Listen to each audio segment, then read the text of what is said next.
que uma amiga muito querida, que mora no meu coração, que é mais que amiga, tá fazendo aniversário hoje. É a Manuela, do canal Coisas de uma Esposa. Eu não poderia deixar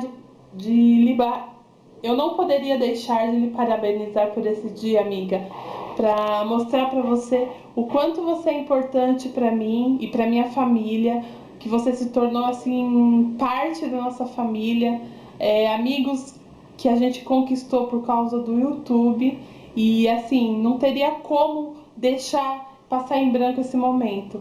Eu e a Amanda resolvemos fazer essa homenagem para você, eu espero que você goste, foi feito com muito carinho.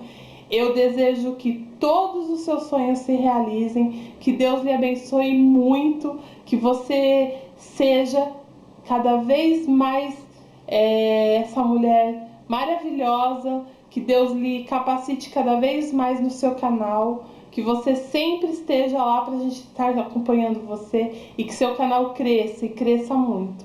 Você merece muito mais que isso, mas como eu não posso estar perto de você nesse momento, nós resolvemos fazer essa homenagem para você. Eu espero que você goste e que esse dia que você está passando e esse restante de noite que falta seja o início de um novo ano na tua vida, que Deus lhe conceda todos os desejos do seu coração. Muito sucesso, muita paz, muito amor, muita saúde, enfim, tudo de melhor que essa vida possa lhe proporcionar, eu desejo a você.